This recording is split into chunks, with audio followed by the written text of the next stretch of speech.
Un saludo cordial, Magíster. Mi grupo está conformado por Adriano Montaño, Jenny López, Eric Pacurucu, Tatiana Bravo y mi persona, Cintia Weiss. Y nuestro video tratará sobre el desarrollo embrionario del sistema nervioso. Para comenzar, hablaremos de las generalidades del sistema nervioso. El desarrollo del sistema nervioso es un proceso complejo y dinámico que inicia desde las primeras etapas del desarrollo embrionario, gracias a las instrucciones dadas por nuestro programa genético, el cual dirigirá la formación y especialización de los distintos órganos y sistemas del cuerpo. La complejidad con la que nuestro organismo responde a los diferentes estímulos del ambiente se da por la creación de millones de neuronas que conforman billones de circuitos nerviosos, los cuales pasan por procesos complejos de formación y especialización. Por tal motivo es fundamental entenderlos desde su desarrollo inicial. A partir de la fecundación se produce una reproducción celular que dará lugar a los diferentes órganos, tejidos, aparatos y sistemas del cuerpo.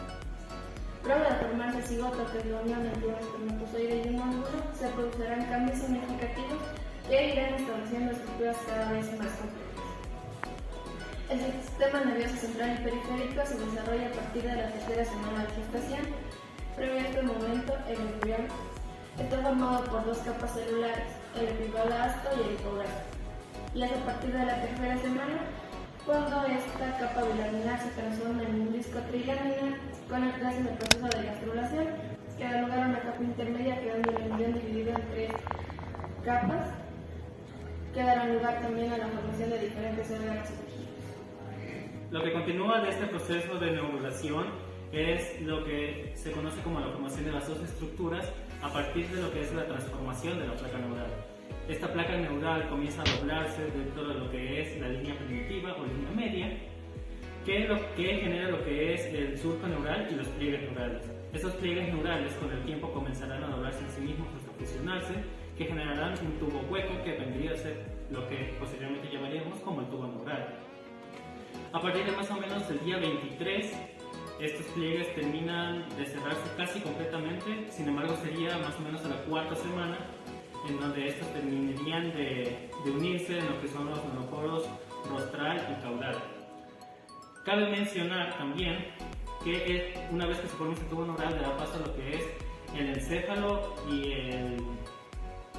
la médula espinal, que son los principales componentes de lo que es el sistema nervioso central.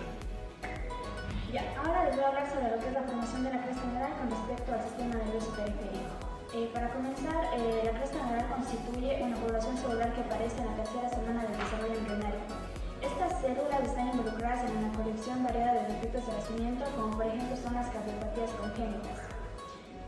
La regulación molecular de la inducción de estas células requiere para tener una mejor interacción con el límite articular del ectodermo y de la placa neural.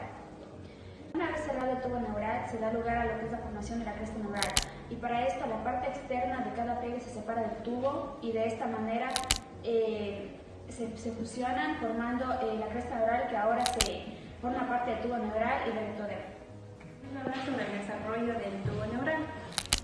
Luego del cierre del neuroporo rostral, el tubo neural va a dar lugar a una serie de transformaciones que van a establecer la forma y los límites de las diferentes divisiones del sistema nervioso central.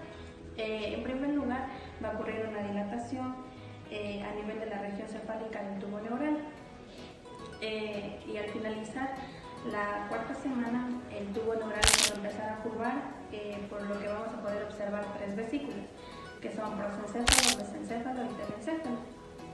Una semana después, es decir, a la quinta semana,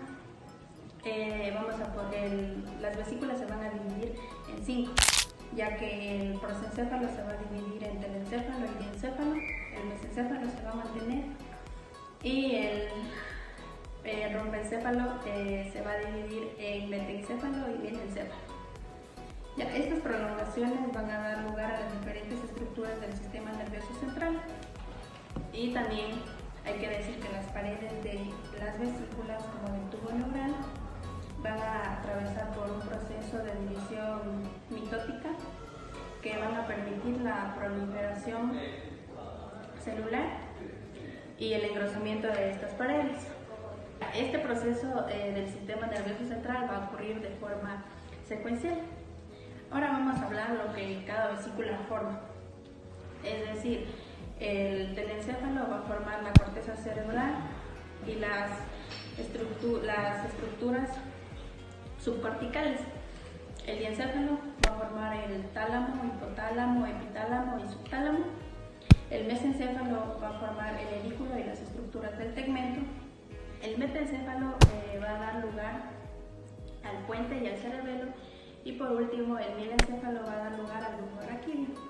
Y para finalizar con el desarrollo del tubo neural, es necesario recalcar que el engrosamiento de la zona caudal del tubo neural va a dar lugar a la médula espinal. Con respecto a la segmentación del tubo neural, las diferentes vesículas del tubo neural se segmentan durante las primeras semanas de desarrollo y dan lugar al segmento del neurómero. Desaparecerá a lo largo del tiempo, a excepción del romboencéfalo, en donde cada rombómero marcará su punto de entrada y salida con respecto a los nervios craneales. Ahora, en la zona caudal del tubo neural también se evidencia con claridad esta segmentación que da paso a la formación de los ganglios espinales. Este proceso de segmentación es muy importante porque está dirigido a la expresión de los genes que van marcando la identidad de las diferentes zonas del encéfalo en el embrión. Bueno, vamos a hablar sobre la regionalización funcional del tubo neural, la formación del patrón dorsoventral. Luego de la formación del tubo neural, después de la diferenciación de las zonas donde vamos a encontrar las raíces de los nervios craneales y las ganglios espinales, tenemos un proceso en el cual llevamos la formación del patrón dorsoversal, el cual se produce mediante un mecanismo de introducción proveniente de la notocorda y el ectodermo. El proceso de la formación del patrón dorsoventral nos permitirá definir las células sensoriales y las motoras. Las células desarrolladas en la zona ventral del tubo neural serán las que se encarguen de la función motora, en cambio que las células formadas en el dorso del tubo ventral se encargarán de las funciones sensoriales. Gracias a la notocorda y a la placa de suelo, eso nos ayuda a diferenciar las células con función motora. En cambio que las células con función sensorial podemos diferenciar mediante señales que se producen del ectodermo dorsal. Las crestas neurales, después del cierre del tubo neural, se ubican en dos mitades alrededor de este, formando los ganglios espinales.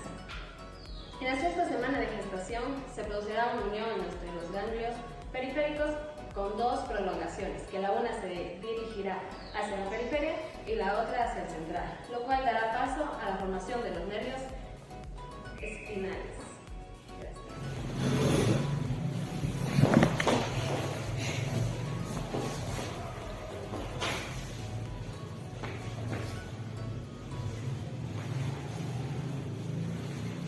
Gracias.